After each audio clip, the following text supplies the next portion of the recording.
Okay, Julie. And hi, everybody. My name is Julie Kipp, and I am the Citywide Public Records Act Program Manager. Yeah, welcome. Thank you. All right, and Roland, can you give us who you are? I'm Roland Thompson. I'm Executive Director of Allied Daily Newspapers of Washington, and I'm representing the Washington State Association of Broadcasters today since Keith is not here. Thank you for that. And Judge Downing? I'm Bill Downing, retired Superior Court judge. I've handled a lot of public access cases on the bench, of course, in various capacities. I'm on the Public Disclosure Commission as a commissioner currently, and I am in private practice of mediations and arbitrations and deal with some public records issues in that context as well.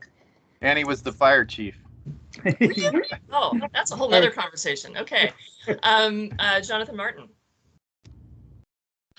Hi, I'm Jonathan Martin. I'm the investigations editor at the Seattle Times, and representing here the paper and my boss, Michelle Matassa Flores, who was not able to make it. Awesome. Thank you for joining us. Morgan? Good afternoon, everybody. I'm Morgan Damerow. I'm the lead attorney for the AGO's Public Records Consultation Program, where I get to work with local governments all over the state on public records. Perfect. And Ramsey? Ramsey Rammerman. I'm with the City of Everett, attorney there. I do public records. I also do a lot of training, other work on public records issues. Thank you. And Amy? Hi, I'm Amy Radel. I'm a reporter at KUOW, and thanks for allowing me and some of my colleagues to attend today. We might sort of tag team in the future, but I just thought we'd all have be interested, so thanks. Yes, no problem at all. And Isolde or Isolde? They both work. My parents call me each one. So I usually introduce myself as Isolde, though. My name is Isolde Raftery. I'm the online managing editor at KUOW, and I work with Amy and Ashley Haruko, who's also here. Great. Oh, hi, Ashley. There you are. I'll get you in just a moment. Eric, I'm just going to, so I don't get messed up here. Eric, can I ask for you? Sure. Eric Stahl. I'm an attorney at Davis Wright Tremaine. I do media law, among other things.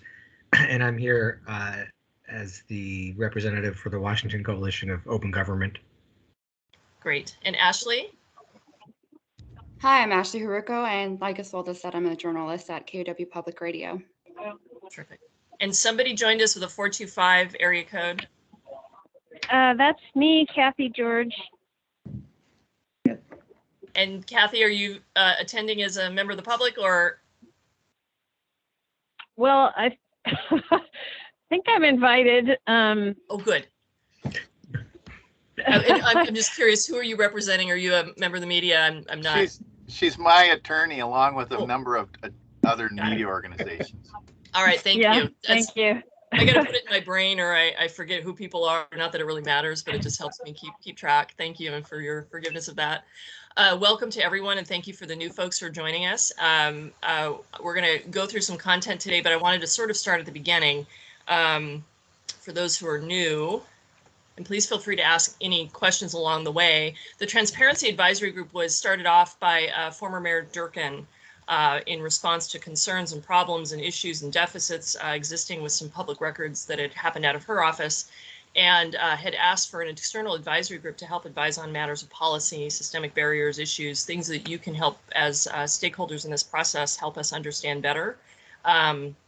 So policy, procedure, any training changes, new technologies or tools, understanding the current volume and response times and how they're affecting or not working well, any other issues that could impact our obligation under the PRA, and raise any concerns about any of the above. And finally, a deliverable that we're responsible for. We have drafted a version for everybody to review, which is an annual report about what our activities were in 2021, and any recommendations or other documentation that we had kind of prepared in that time. So I'll talk about that in just a moment.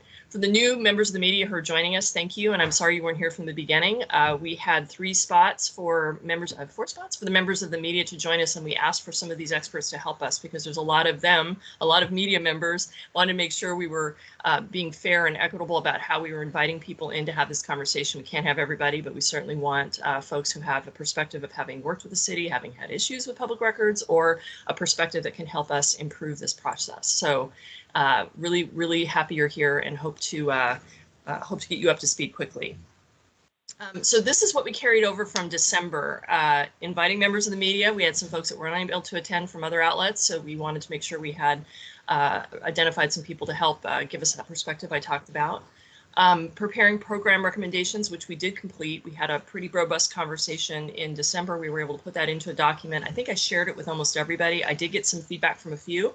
And I want to talk a little bit about some of those additions to make sure that resonates with everyone. I'm not adding stuff that you haven't had a chance to see. But the purpose of those recommendations were to provide those as part of our deliverables for this directive we got from Mayor Durkin around things to look at to improve our process.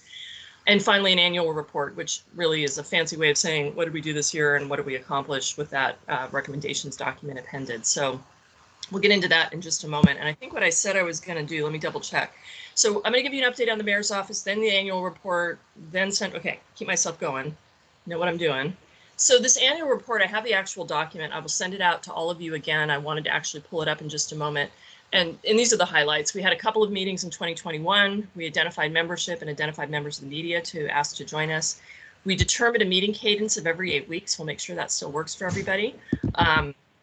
This document also contains our initial charter and our PRA directive that came from Mayor Durkin's office, and then the objectives that we were supposed to be achieving, meeting agendas and notes, and then finally this recommendations document we'll spend a little bit more time on. And then what I wanted to focus on were the additions that came to me after review. I put it all out to y'all in the last couple of weeks, and a few people came back with some things to add.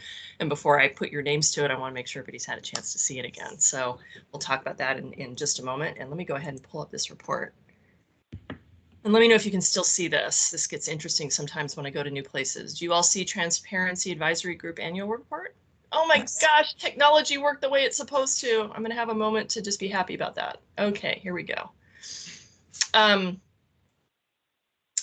So this is what this is, and I'll walk you through it, but I will provide a copy to everybody if you want to take a read again. I think if you had a chance to read this, basically, we're asked to do this annual report via the directive that came from the mayor.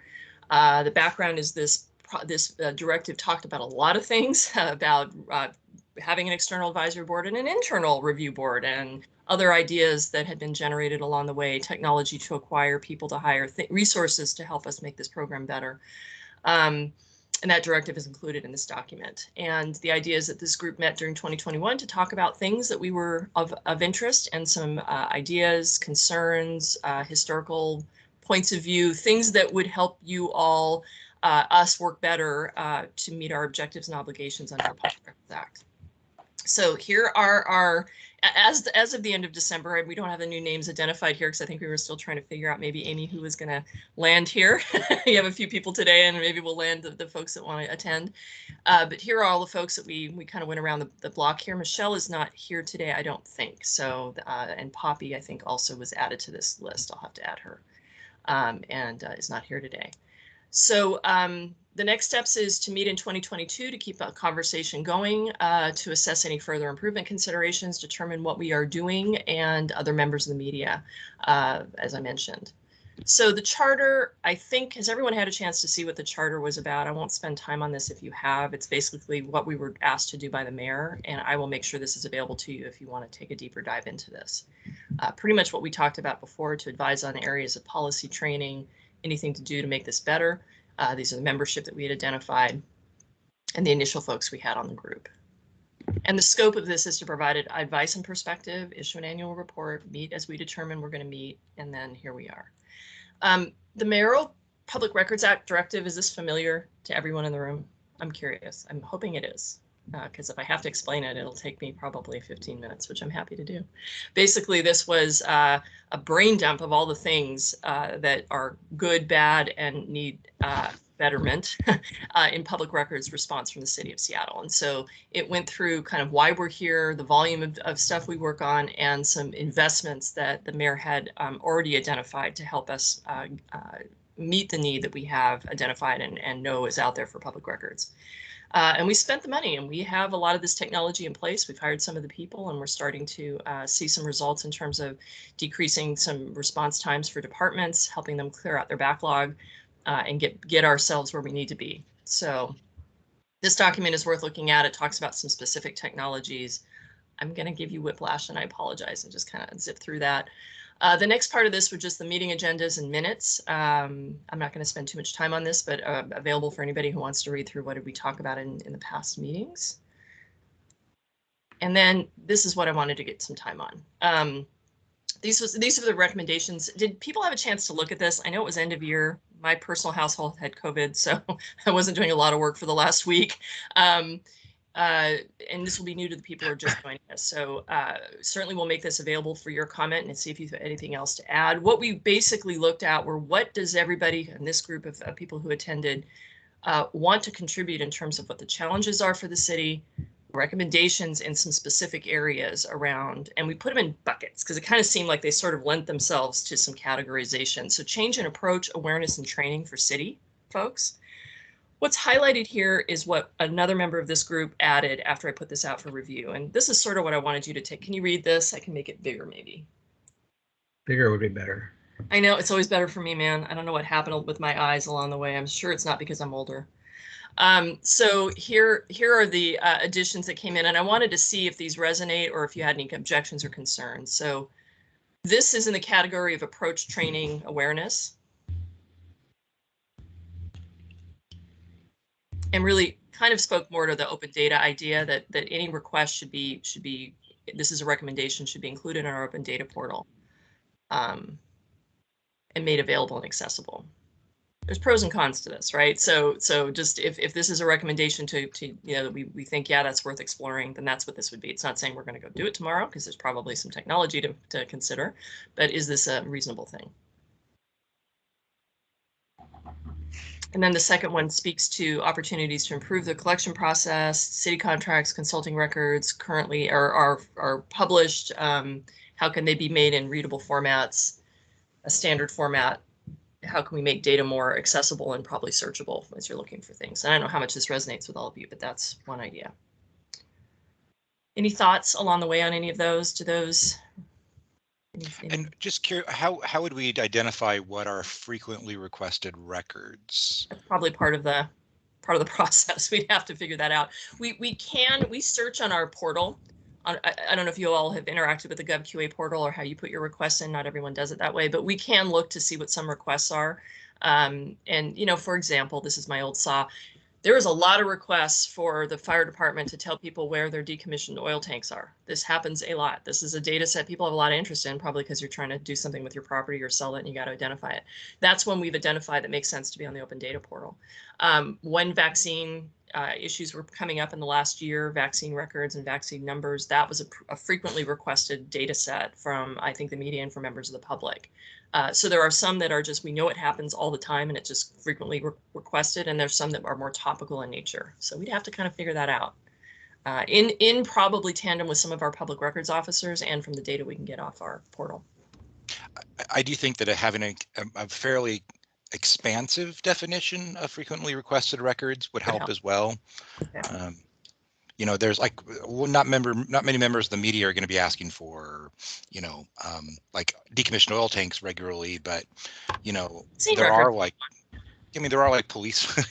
Police records, exactly. Yeah. Yeah, I mean, the more you guys can automate what you have in just a public-facing site. Okay, I can include that caveat that we would have to work some to identify what that means, so we could try to meet people. Morgan? And it may be a question of, actually, I'll take a step back. When I talk with a lot of local governments, we talk about specifically this as a way to cut down public records requests by posting the things that they commonly get for, a lot of jurisdictions. It's not the, they don't have the volume City of Seattle has. So I think there's a definitional problem is how do you capture what's commonly requested, with the number of departments you have, and each one I suspect has a top 5 that they get requests for. But I think it makes a lot of sense if you can identifying it's a problem as to what fits within that category. But I think in terms of just accessibility and openness, it makes a lot of sense to look at it.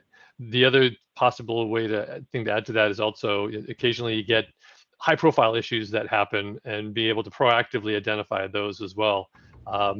Thinking about the houses on Perkins Lane. Name a huge storm in the last 20 years that some house in Perkins Lane hasn't had an issue.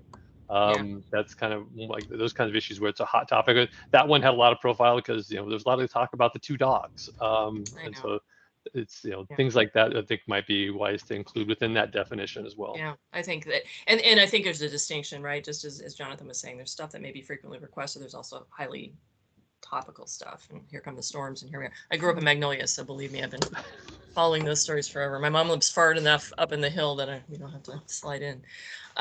Okay, I will include those thoughts if that looks okay to you all. Now, let me ask, oh, Ramsey, go ahead. I'm sorry. I just wanted to say for what we put online, I think that some sensitivity needs to be made for, especially with police reports. Sometimes you've got some really sensitive stuff, and giving them the extra promotion of putting them online is not doing a good service.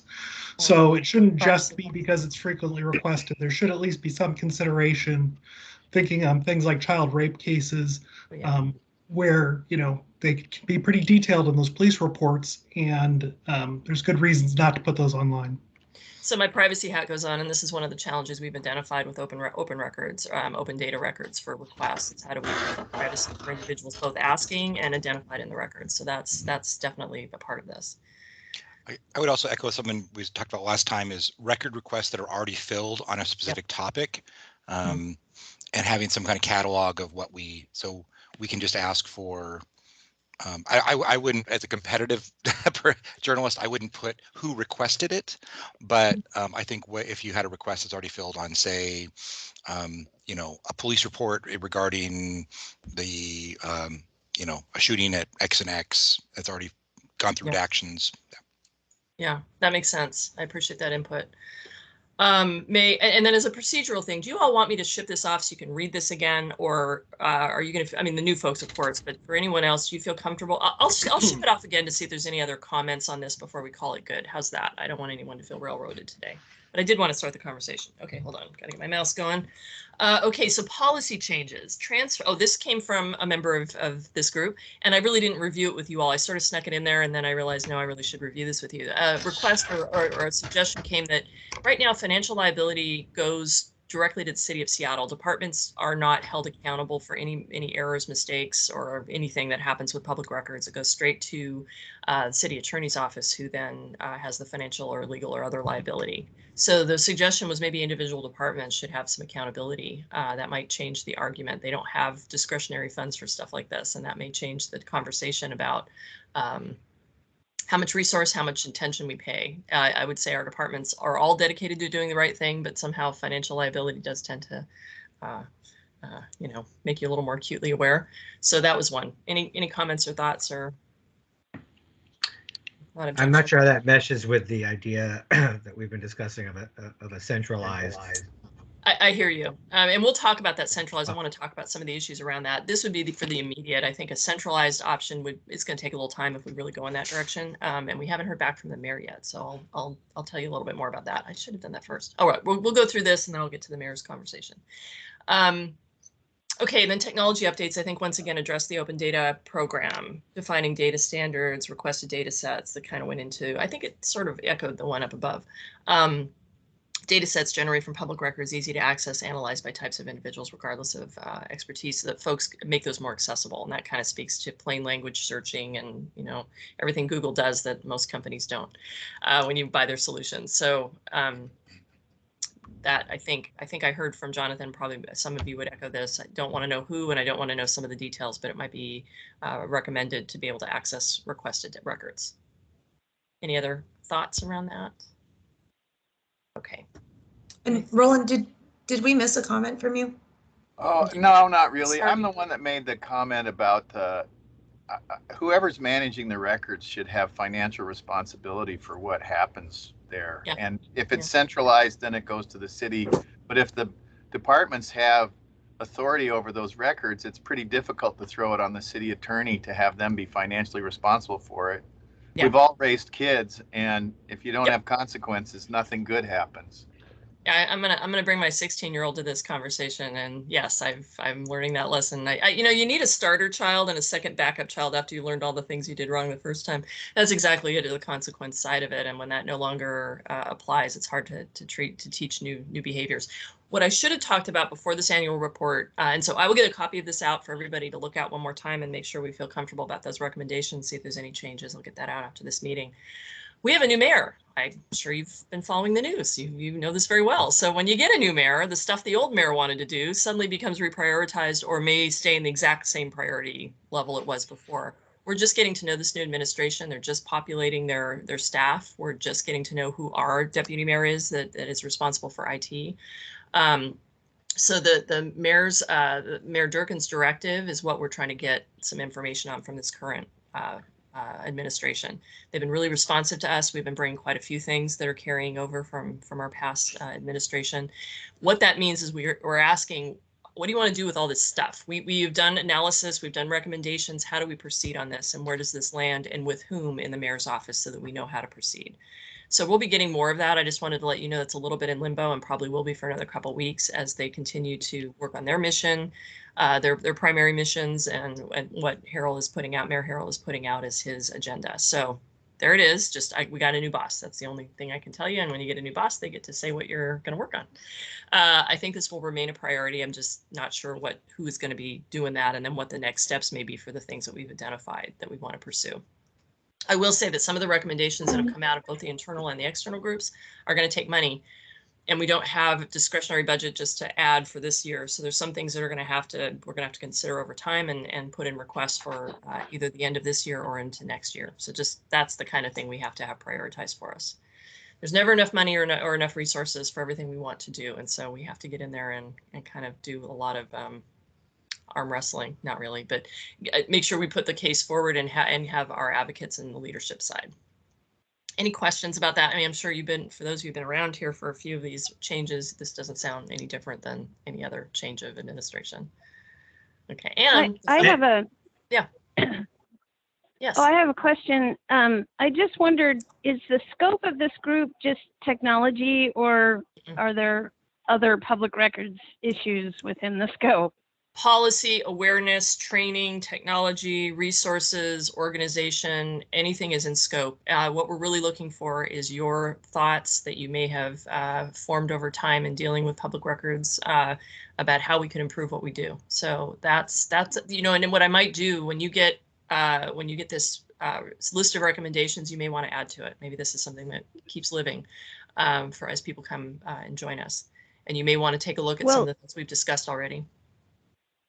Yeah, and it's probably already on your list, but if not, I would invite a discussion about the grouping policy. That's come up. That definitely came up. Okay.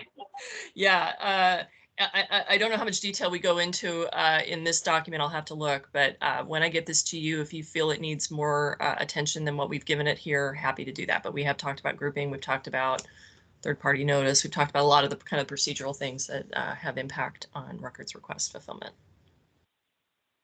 Does that kind of answer that for you in the quick answer? Yeah. Okay. Yeah, awesome. Thanks. Oh, absolutely. Appreciate it. All right, so anything about the mayoral change, you've got it. I'm waiting for some direction about what we do with all this stuff that we've done. And then I want to change the conversation, if I may, and talk to you a little bit about one of the primary recommendations that came out, which was around centralizing public records into one office. For all of you who deal with the city, every department does their own public records request fulfillment. They have their own public disclosure officers. Some of them share jobs with the information officers. Some of them share jobs with executive assistants. Some of them are full-time, and they may even have staff. So our city is federated in a way still on this, that we are no longer are for IT primarily. And this means that we don't have a centralized place. And one of the concerns, I think Michelle had raised it and some else of you had talked about, is I would love to go to one place, make my request, and if it's not to that department, have it just proliferate wherever it needs to go. Because I may have a request that covers SDOT and parks and mayor's office, and I don't want to make separate requests and have to manage those and maybe get records that are not kind of what I was looking for. So I wanted to talk to you a little bit. We've been doing some thinking about this one. This came up internally as well, and it's been in conversation for quite a while. The Citywide Public Records Act program that we run out of IT was sort of a start to this. And this started in 2014 as a discussion about how do we get better? Well, we need a centralized support office to help with the public records officers across the city. And this is taking it the next step. How would we and should we consider, and what do we have to consider if we're going to centralize? So I wanted to take you through all that, and I'm sure this is going to start some conversation. This is not intended to do anything other than here are the things we're thinking about. So for those who are new to this, maybe you'll have other thoughts too. We divided this into two thoughts: centralized office and a chief public records officer. The thought being, and one of the recommendations out of the mayor's PRA directive was, if we had a cabinet level person responsible for public records, what would that do for us, and would that help us as we deal across the city, or even a centralized office? So I divided this into benefits and challenges. Challenges are not saying it's not happening, it's just things that people brought up to consider that we would have to overcome or address. So on the benefit side, for a centralized office, the one city appearance and experience for requesters would be preferable. I'm kind of looking at our media folks and realizing that there's probably lots of times you've made a request and it would be really, really, really nice to not have to be told, oh, after a month or so of waiting, oh, that really goes to a different department. That's that again, Jonathan, I can see you nod your head. So the one city appearance and experience for people that don't know all the details of where I should be asking, or it's a different process for departments, would be a good thing. It would increase the consistency and coordination for multi-department all-city requests. Just from our own internal point of view, we do coordinate that now out of the CIPRA office, but if we're all in one place under one boss, that does help. Centralized funding, resource, and personnel for all departments. Right now, we leave that up to departments, what your staffing needs to be. And so if there's a spike, like we saw with parks in the last year, they're kind of stuck with who they have. We do have 3 public disclosure officers in the CIPRA program in IT that we have there available to help, but that's not the same perhaps of having a central office that can dispatch folks. We would reduce training and support requirements for departmental PDOs. Some PDOs get maybe 1 or 2 requests a year, so when they have to interact with the technology or do the searches, they require retraining and support from our office, and we wouldn't have to do that if we had people that were in one place and probably working on more than 1 request a year. We would eliminate redundancy in identifying records custodianship. So I think the idea of where, who, and how does that record go, and where does it travel, and who owns it would be decreased, that concern.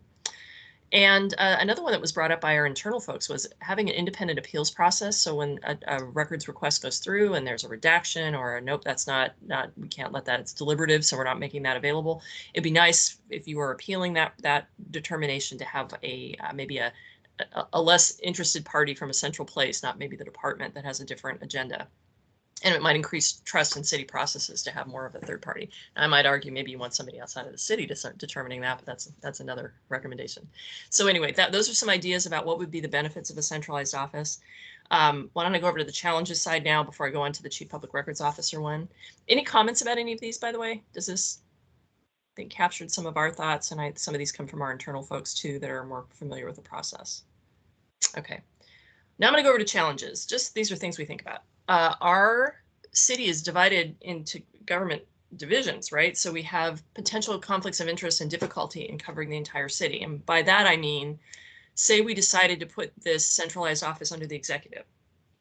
Council would not be very interested in having the executive handle their public records requests. They kind of operate separately. They have a different agenda. They're a different branch of government. I would say the same probably for our municipal court system.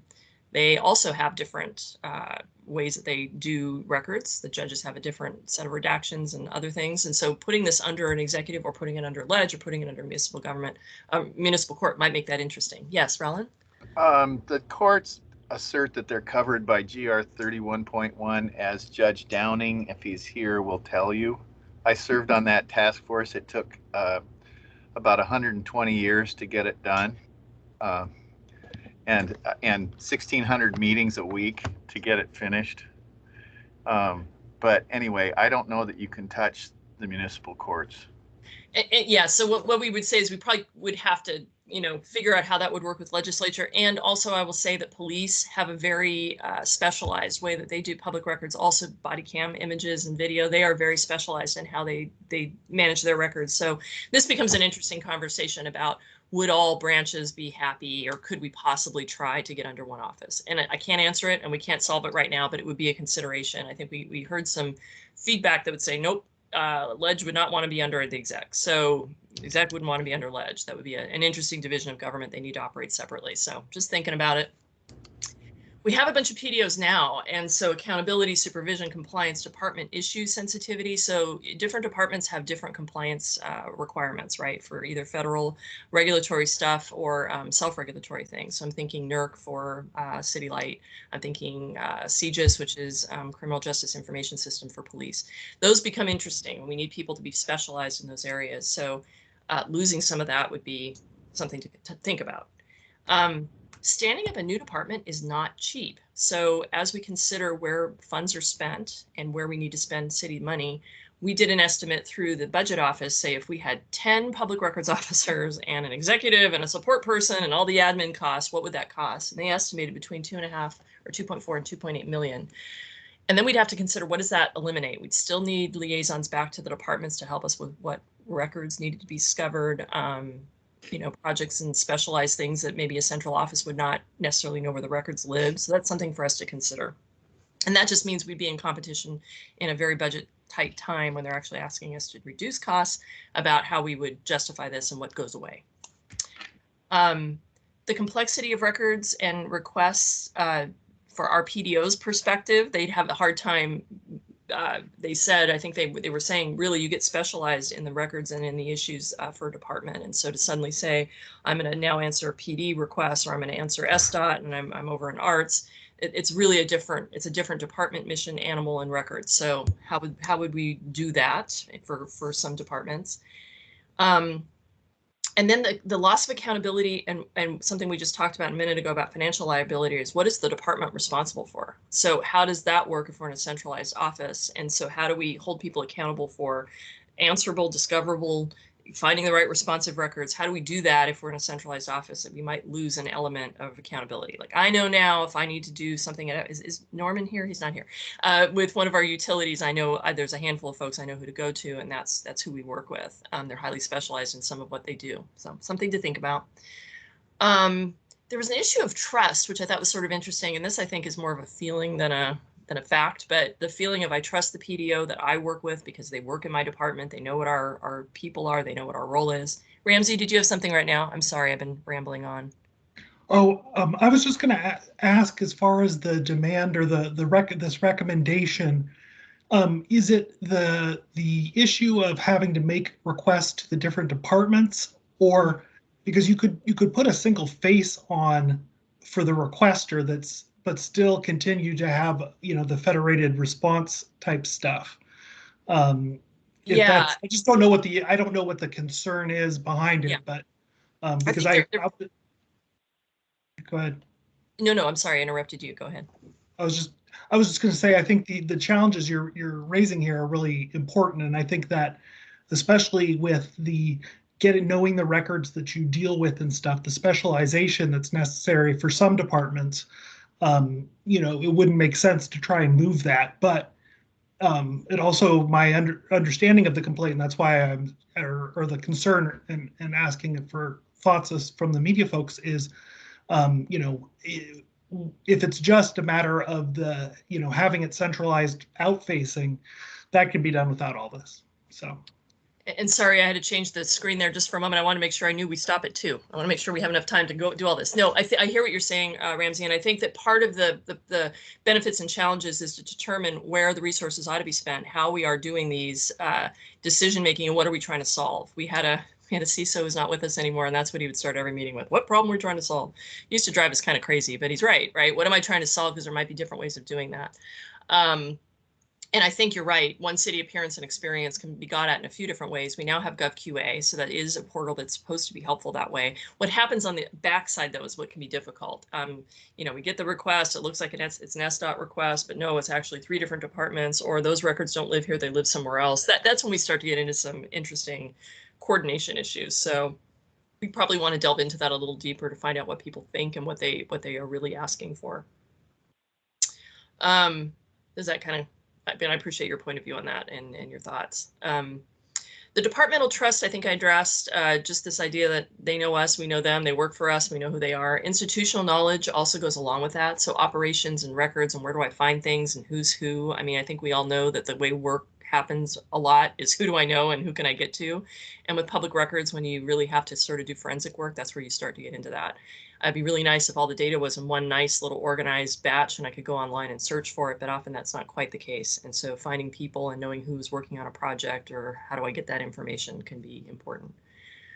This next one is more of an internal issue, but the disruption when we move people around, when duties change or move, I think what our internal folks were trying to get at is that sometimes we share responsibilities. So if we got rid of public disclosure officers that share their job with other function, how would we manage this? If we went to a centralized program and we no longer had a public records half to somebody's job, what happens to the other half? Are we trying to eliminate some positions that would cause a hardship in other areas? So that's an internal problem, but just something to think about for departments that are not maybe full-time public records folks. There was a concern also, and this came up, I think, from Norman, who has been attending these, and he's a public records officer for SPU, for public records, for public utilities. And the impact on departmental communications and relationships with requesters and customers, there's kind of I am accountable to talk to the folks that are requesting my department's records, and a better or a motivation and a you know, kind of a personal approach to that I think that some of the records request or public records officers who've been in place for a long time really value and find value in. And that can come up when a requester asks for something, maybe it's a very broad request and you kind of go back and go, do you really want 1 million records, or what exactly are you looking for? Can we talk about maybe containing this a bit? Tell me exactly, having that give and take in that conversation with requesters to make sure they're getting what they need and not maybe more than what they need. And finally, the loss of regulatory and technical knowledge specific. I think I mentioned that up above, so maybe that's redundant, but this idea that there are some records that are regulated that we have to be concerned about, and if folks aren't super familiar, that could get us into trouble. So those are kind of the benefits and challenges. I don't know if any other comments on that from the centralized office. Doesn't mean it can't happen, it just means there's stuff to figure out. Yes, Julie? And one additional thing on the technical knowledge, I think part of the concern was when you have PDOs who are ingrained in one certain department, they know the types of records that their department produces. And so there's a risk of losing that service back to people saying, okay, somebody's coming to me with, we know this is kind of a common issue and these are the types of records that they would need to resolve that issue, as opposed to someone who just is responding to all 40 different departments and wouldn't necessarily be able to do that and would have to kind of start from scratch every time. Just business applications and systems IT has access to, but that we don't really run it. So Jonathan, did you have something and then gave up, or? Yeah, I just, in terms, I understand the thinking here actually makes a lot of sense. I understand why. But on the other hand, you know, when we deal with professional, you know, full-time public disclosure offices, like some kind of central office, there are oftentimes, you know, I always wonder a little bit if we're getting enough help in trying to identify records. One of the things we do is we ask, okay, if we ask for this in a different way, could we get it quicker? And so it kind of, for me, it kind of cuts both ways, like sort of the loss of trust in public disclosure officers from the staff. On the other hand, you know, I don't know, a central staff might be more arm's length from their department and less likely to shield the department from a request that's going to be embarrassing. I think that has a lot. I think you have a lot to say there. I agree that can be enough. Maybe I should have that nuance in here. Morgan, did you have a comment? Yeah, just, you know, looking at some and talking about a fair number of larger agencies, and I think City of Seattle is obviously, you know, one of the bigger ones out there. It's going to be impossible to not have local public records officers in the various divisions for the reasons you've been talking about. Just using law enforcement as a litmus test. There is specialized records there. They know where the records are, so you're not going to be able, unless you want to try to somehow move everything out of those departments. It's going to be imperative that you have folks in each of those departments. And so I think centralized office is, I like the idea of it. I think it has a lot of benefits. It's not going to somehow divest all the different divisions with responsibility for it. And there's going to have to be some accountability that flows through to each of those departments, which I think, you know, whether it's economic and then also personnel and cultural is a huge issue as well. So it's really got to span from the central office, which can do a lot of good in making sure things are going properly, but then going to each individual department to say, okay, this is where things are, to be able to have those relationships with requesters and be able to say, oh, okay, you're really asking for this, that your central office just isn't going to have the time in the office to know what they've got with that level of detail.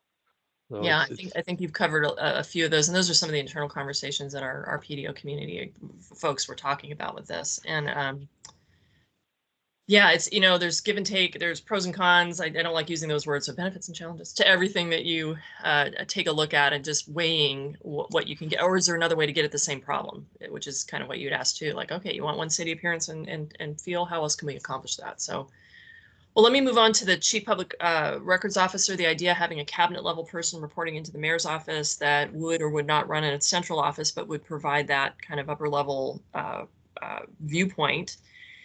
Everybody wants a chief something. I'm a chief privacy officer, so I guess I'm kind of a product of that. It seems to say this means it's got importance, and I think that's what that idea was, that we are putting this up to the cabinet level. That means they're reporting directly into the mayor's office and to the mayor. This has that kind of level of gravitas. It would increase support for funding requests and for resources, put citywide attention to the importance of records, because often missions for departments become more important than this kind of administrative stuff, which I think transparency, I find it job one, but for some departments, they're kind of keeping the bridges from falling down, or they're keeping billing going on and utilities, or they're making sure that permitting keeps continuing. So putting time and attention at that level would be beneficial.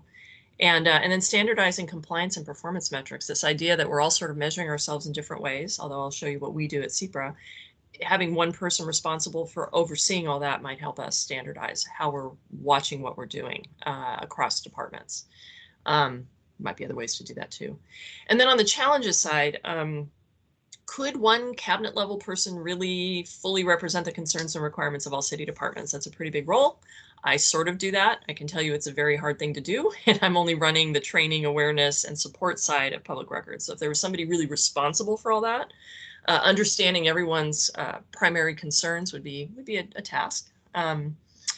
A loss of departmental independence in dedicating resources according to needs and budgets, and that means that not all of us are created equal in terms of the funds that we have available to us. The folks that are in general funded, draw from the same kitty. Other departments have other streams and sources of revenue. They would want to, perhaps some of the larger departments would want to run their own folks, or run their own departments or their own public records response. And would they lose the ability to do that if you had a centralized individual making those choices? And then the potential conflicts of interest and authority among government branches, which I think goes back to the idea of the centralized office. How could one person, probably under the executive, if we followed that along, work with a legislative branch, other competing branches of government? So these are our thoughts. These are not the definitive list, but I wanted to share them with you to start that conversation, so that you know that we are looking at that, and those are some of the things we'd have to take on. Eric? Yeah, just one comment on the list generally. The benefits listed here, I think, potentially sell short the benefit that I think a lot of us on this committee are most concerned about, which is the benefit to the requester. Yeah. When we first brought up, when I first brought up the idea of a centralized office at the first meeting, the thought was it'll to come up with some way to eliminate the siloing problem, or the issue of requesters having to run from one office to another, or not knowing the right agency to request it from. And I don't see any of that kind of captured here. And there may be benefits and challenges to that particular interest. This list, understandably so, is pretty city focused, operationally focused. Like, what are the benefits and challenges from the city's perspective? And I appreciate that that's a consideration here when you're trying to push this and implement it within the city. But it would be nice to see an expanded version of this that considers the requester's perspective and the requester's interest, which is really, I think, quite simply getting records, and responses to requests quickly and effectively. Yeah. That to me is the main ultimate benefit of centralization. So the length or number of them is not meant to say this, I have more problems than I have solutions here. That isn't what that was meant to be, but we are working on a larger document that goes into more nuance and detail of that. So Eric, I appreciate that comment because this doesn't really capture the length or detail of the conversation that we had. And Judge Snapman? Well, it's a little bit related to that, but what I wanted to say is this, Roland Thompson earlier made the rather cryptic comment that I was the fire chief for many years, and that refers to the sort of a rapid response team in the court system, where I was empowered to come in and try to resolve disputes that arose having to do with public access issues to court information. But beyond being the rapid response fire brigade aspect of it, I also, part of my role was to try to educate new judges from the point that they first took the bench into really internalizing the idea that this was an important function, important part of their job. And so I think that attitudinal aspect of the role of a chief public records officer is kind of underplayed in this, or of a centralized office, because it seems to me that that's what's so important is to get the individual departments brought around to the way of thinking where they see it as an important thing, just like you do. Yeah, I hear you. I'm adding those points, and we do have an expanded version of this where we really looking into each of these and some of the more nuanced parts of this. So hopefully that would get teased out as we continue that work. And Ramsey? One idea on centralizing versus keeping it spread out is who the public records officer reports to could make a difference. Mm-hmm. I think that, when the issue in the mayor's office, a lot of that, it probably could have gotten resolved a lot quicker if the, public records officer had someone outside of the department that they're reporting to. I don't think you can get around having, somewhat decentralized just because of the knowledge of the records issue. But, setting up something that allows allows the public records officer to be accountable outside of the department may also, could have avoided that problem, and I think would get to some of the concerns. So just an idea. Yeah, I appreciate that thought. And I think this requires a lot more discussion. I just wanted to bring to you some of the initial, well, not really, some of our thoughts around what would be the good things and bad things about this. What are some of the things that we'd have to overcome or consider? And so I appreciate hearing more from you on this issue. Were there any other comments from anyone in terms of this kind of work that we're looking at? Have you guys thought about an ombudsman position? No, we looked at the centralized, that came out of the directive, but we haven't looked at an ombuds type. So you're thinking for disputes or for other issues that come up that are not being addressed. How do we resolve them? Yeah, guidance. I think about the AG has had that ombudsman position before at various vigorous versions of it over time. And we found that helpful to go to somebody who was, on the side of the public records and getting, guidance if we ran into disputes, just somebody internally. I just want to put that out there. And I'd like to put it like with ethics or auditor somewhere far away from right, department land, because that's where things get a little muddy. Okay, well, thank you. I appreciate you joining in. Oh, I'm sorry, Roland, go ahead. Oh, you're muted. It's not a meeting until somebody mutes themselves. Yeah, so to echo Jonathan's point, the Ombuds position at the AG has kind of been up and down in terms of its effectiveness based on the person that's in the job, but its effectiveness has been up and down based on how it's regarded within the agency and how much power it actually has. Yeah, and that it can affect decisions and what its responsibilities are. It's externally facing. Mm-hmm. They don't deal much with records requests from state agencies. They're pretty much chasing you and local government around, from what I can tell. The state agencies handle their own. I've never made a complaint to the AG's ombuds about a state agency, but that's kind of a different matter. But if you're going to create something within the city, you could have somebody that had some power over trying to chide an agency along. That's kind of interesting. I like that idea, or at least to explore a little bit more about that. It's one we haven't discussed yet. So I think that's something we should maybe dive into a little bit. Okay. Is it all right if I move on from this? Have we kind of, okay. I want to spend a little bit showing you what we do in terms of looking at metrics and performance and how we are approaching helping departments do better. Some of this may lend itself to being made publicly available. Certainly these are public records, so you can ask for anything you want. But this is what we use internally to help us identify where do we have some issues and how can we help folks by just looking at the numbers, because that can be a useful deal. And I think we heard a lot from Mayor Harrell that he is interested in performance metrics to help identify where issues are. So what I wanted to tell you is that these numbers come out of the JLARC document. Is that familiar to most of you all? This is the thing we report on every year, and it tells, we report in all the numbers that help the city, or I'm sorry, the state legislature make decisions about, I think this came out of, it doesn't really take you that much to answer all these, does it really? Is that right, Roland? Were you there for this? Oh, you're muted again. Sorry. It came from legislation. I forget the statute that was created, but it was a revamp of some of the reporting issues around the Public Records Act, and it's kind of a broken down, or a much smaller effort that was put forward by a state senator who's no longer with us. He's alive, but not with the Senate, and trying to have a reporting system for what was going on there. Yeah. They just did the report in December, for all of the agencies, and they reported to JLARC about how it all functions, and the JLARC committee just sort of sat there and stared at them while they talked about it, and then it was over.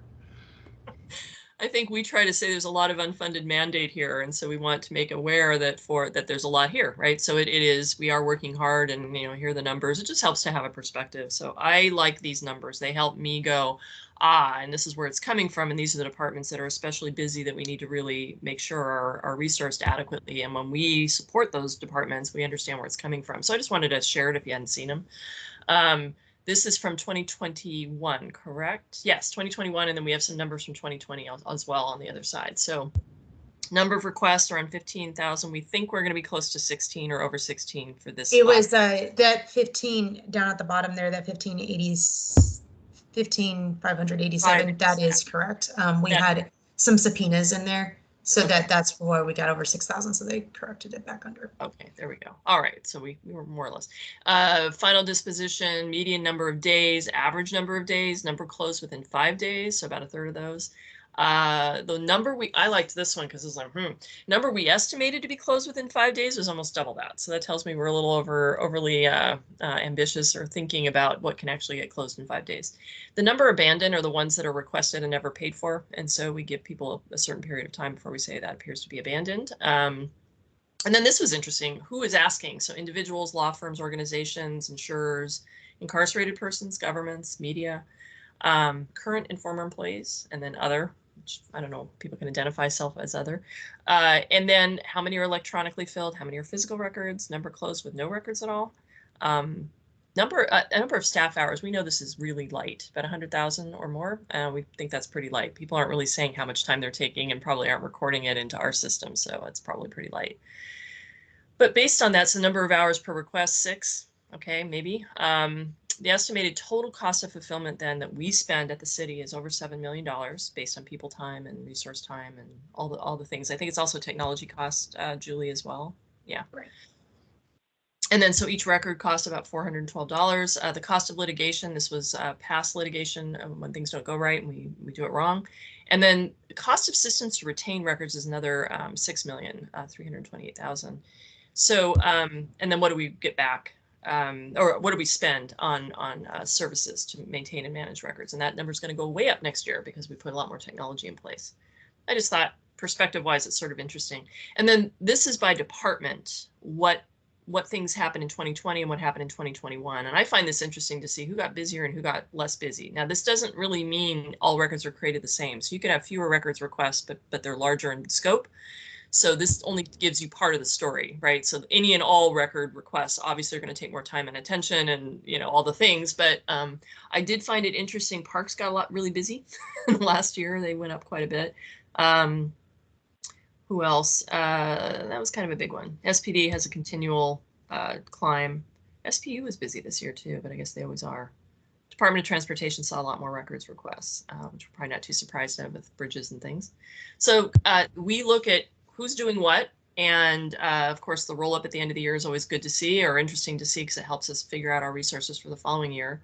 And then this is our dashboard that we make available not only to us, but also to departments. And Ginger, if it is helpful and you would like to, Logan did get it fixed. Let's do the static version. Okay. I just feel a little more comfortable. It is a dynamic thing. At least I'll give everybody that. I used to be a salesperson in my former life, and every time I demoed something live, it would break. I just got to tell you, it might be me. I'm the one you want to test things. But what I wanted to show you was that we have access to kind of what are the status of searches, what kind of PDRs are there and what status, and then how are they closed by month. So we can sort not only on all, but by different departments to see how they're doing. This information is something we can then take to the department PDO and go, how's it going? Looks like this is happening and this is happening. How can we support you better? Or what training might be available that might help you in some of these requests? So we can see how many PDRs overall. This is for all. We received last month, this month, closed, how many are still open, average days for open, and this information is refreshed every day. So this is helpful to us as we keep an ongoing pattern of, what's happening, who's who, and how are they doing. If we see a pattern of long request open for certain departments, that's a cue to us that maybe something needs to shift there, and how can we help you better? And then I wanted to show you this because we had talked about how would you make record requests available on open data, and this is just an example. And this is for Department of Transportation. I was trying to get away from it. It might be a little dicey from a privacy perspective, but this is information that by department we can pull, and we do also what was pulled in the last 7 days, all the requests in the last 7 days. If we were to do an open records or open data download, we could make information like this available. My little privacy hat says I really don't want your name on there.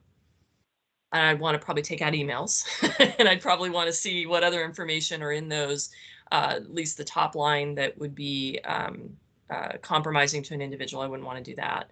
But this is the kind of thing we see from, is it called Next Review?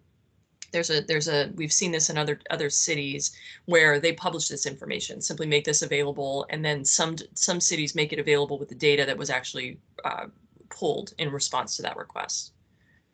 So we have visibility into this, and all departments can see this. They can do it by department. We can do it by the last 7 days overall. I don't think I pulled that one because I didn't want to get into other department. Yeah, I didn't do that one. So this is kind of what we're thinking. If we go that route, we do have the data available to us. That might be of interest to folks. These are publicly requestable records anyway, and there may be some value in making these available. I don't know if any of you have thoughts on that, but I wanted to show you what we do have access to. And the summaries that are coming in are actually verbatim the requests that are coming in. So one thing to consider here is that we can put a lot of caveats out there to say, please don't put personal information in there, but we can't control what the public is writing in. And so there may be things in there that, there's going to be a risk there. The other thing about this is that it's very possible that people could be trying to make public records requests about themselves. And so that we may have an equity issue where, certain demographics and populations are feeling deterred from making public records requests because they are worried about then their information getting turned over. So it's making it. Yeah, I'm of two minds, right? My privacy hat says, wait a minute, I want to be cautious about individuals. On the other hand, these are public records, and it may be useful if we start going down the road of how can we make records requests available plus the records that were generated in response. So these are the things we have to start to think about. I just wanted you all to see this, see if that sparked any thoughts. Yeah, Jonathan. I mentioned sort of the in the news industry being competitive with each other, and I'm wondering if there is I like the idea of putting previously released stuff out. Mm-hmm. But I'm wondering if there's a way you could do, like, on your records request, have a checkbox, like if you want to delay this going on the portal by like a month or something like that. I think it might be I'm not sure if lawyers care about this, but it's a very specific news industry consideration. Yeah. So my question about that though is, Wouldn't that be cutting transparency to the public then? Well, I think you should do it, but it would be having the delay. I mean, I'm not talking about, you know, putting it in the freezer for years. You know, I mean, a delay of a month, I don't feel like is a significant, you know, So barrier to public access. To put in there. Okay. I think that's something to consider. I don't have a pros and cons list on this one quite yet. Just it's here it is. That was a recommendation made. There would be some technology required. I think it's sort of interesting. I think that increasing transparency about when something was requested. I like the idea of having some detail available to folks. I want to kind of go down that road of what can we make available and what kind of transparency can we make happen on requests. Yes, Morgan. And you know, I'm a huge fan of, you know, treating all requesters the same. Totally sympathetic to Jonathan's concerns, understanding the industry they work in and not wanting to, you know, be working on something and then have somebody, you know, step in at the last minute, and would be more, you know, would want to think about, you know, a one size fits all where you embargo them all for 30 days, and so it runs on a 30-day delay or something like that, rather than saying this person gets 30 days. Oh, this person wanted an extension request because they didn't get the last piece of information, and it just gets my IT just Pandora's box.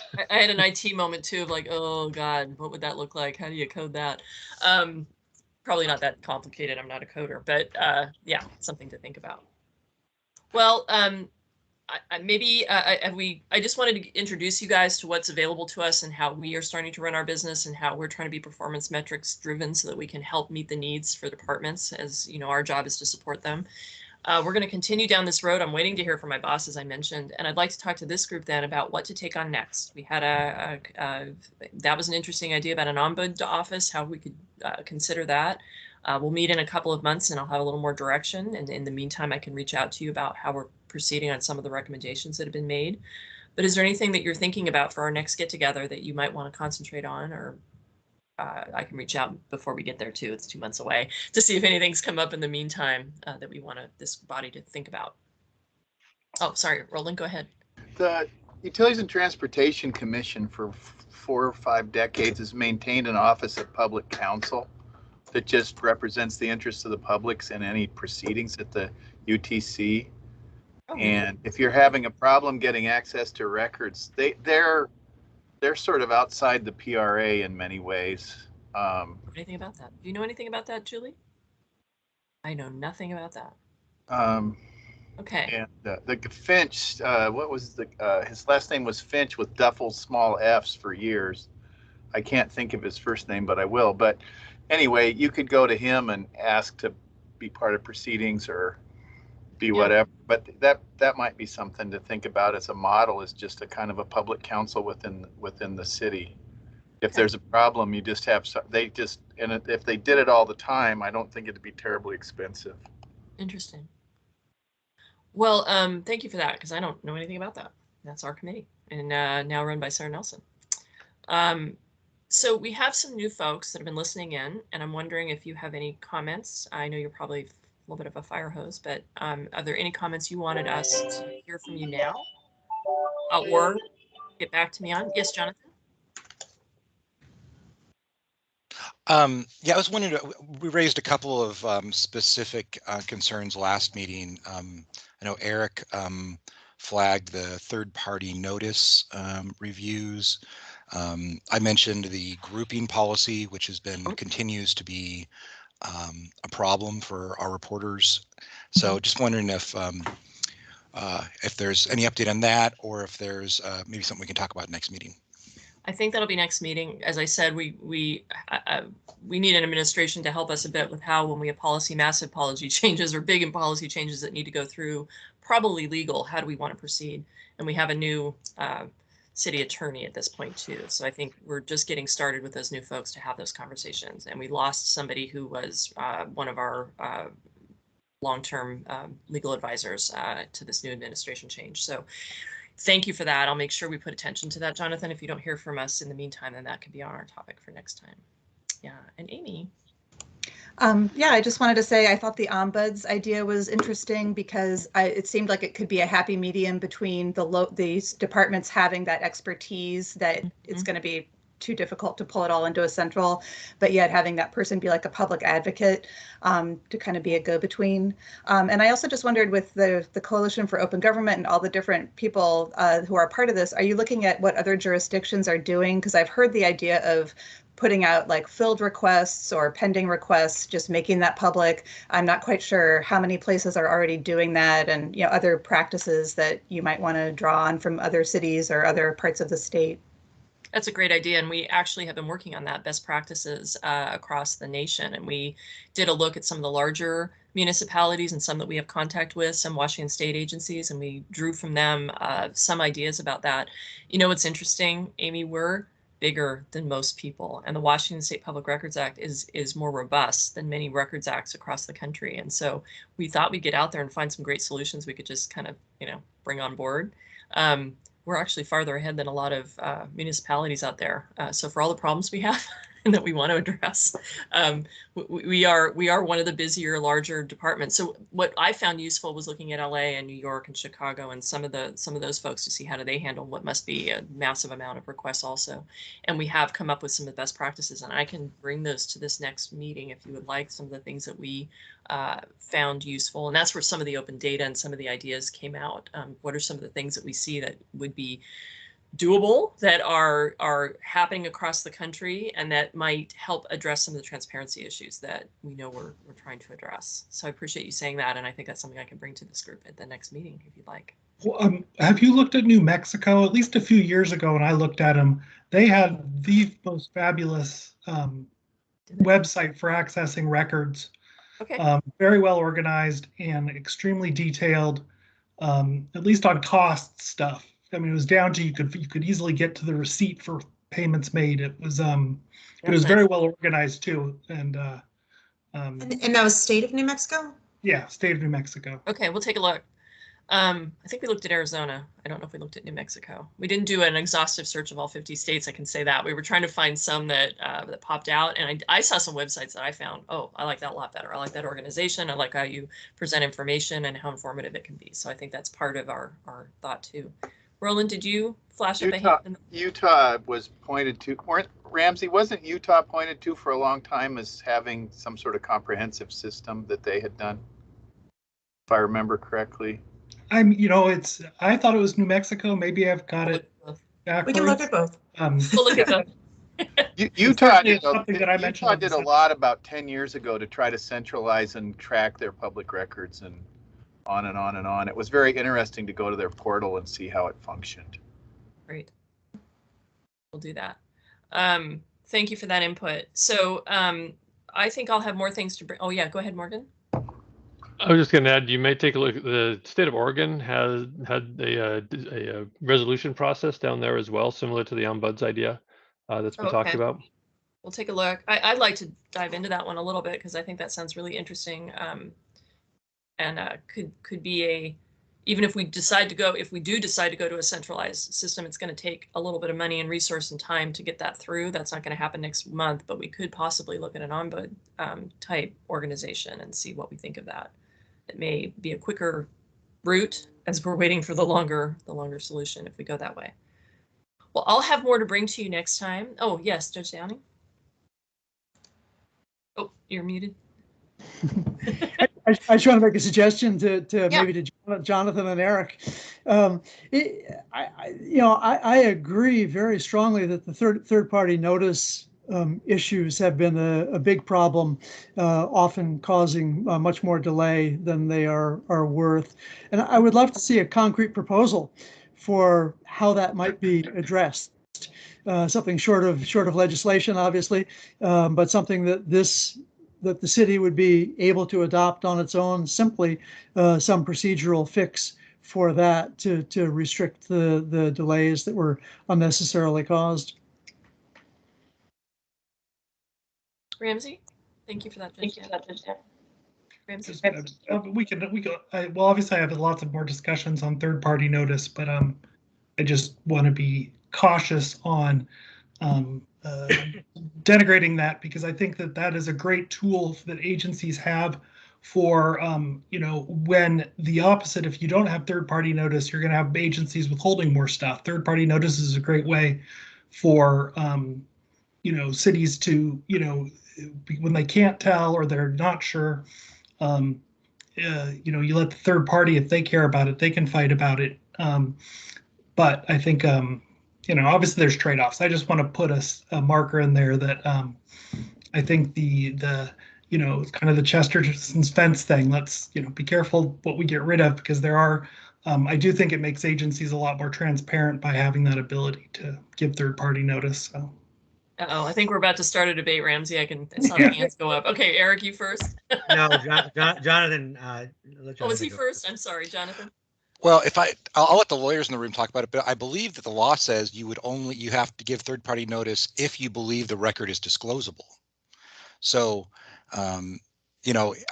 we've seen examples of third-party notice given where, we're litigating right now over one involving a police record that was given to someone else and another media outlet, and the prosecutor's office, King County Prosecutor's Office, said it was disclosable, and then they gave third-party notice, and we are now at the Supreme Court and $40,000 into defending our right to a record that everybody said we should get. So, there's a real cost to requesters, and the assumption that even an outlet like the Seattle Times can afford it is it's a suspect argument these days, I can tell you. Eric? I'll just add, Ramsey, no one is saying get rid of third-party notice, and there are times when it's appropriate where the agency itself lacks the ability to say whether a record is or is not exempt, such as when it's got some private company's information, but no idea whether or not it's truly a trade secret. In that situation, it might be appropriate to punt to the third party to litigate. But like Jonathan said, we've seen cases, and they arise in the police context or in the public employee context in particular, where there really isn't an arguable exemption, and the agency is just giving third-party notice. Sometimes because a contract requires it, and I've got opinions on whether agencies should agree to that, but also sometimes just for what I would say is no legitimate reason under the PRA, because the record isn't exempt. It's just potentially embarrassing or inconvenient to somebody who's named in it. So it does gum up the works for requesters and cause delay and expense. So it sounds to me it's not third-party notice generally. It's when it's abused or used in a way that doesn't seem to be consistent. That's what I would say that the way it's used generally is not consistent and leads to abuse. But yeah, Ramsey and I have had this discussion before, and Jonathan and I have had this discussion. We're not going to resolve it today, but if we're putting down more. I can see you want to keep going though on it. I think it's a robust conversation. All day if you'd like to. Ramsey, I'll call you later. But I want to vote. This is why I raised the question in terms of having some kind of a concrete proposal that we could focus on, rather than simply debating the broad question. It would help us as we try to bring in the issue and try to see how do we resolve it. And once again, it becomes, is that an ombudsman conversation? Is that a third party, or is that how do we resolve it? Is it setting policy, training, and expectations across the city in a more consistent way? Because if people are, taking that on, maybe that's where we need advice from legal more consistently. Yeah. I don't know. Roland?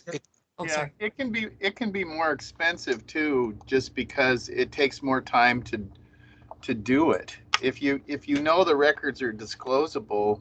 I mean, sometimes cities do it because they're not really sure in a way, and they just sort of punt it to the subject of the records. But if it's fully disclosable, there's not much point in it. Okay, I think it's a deeper issue than I have understanding of, and I think I would love to hear more from you both about how we could delve into it a little better. And doing the notice. I think we can come up with some time consuming.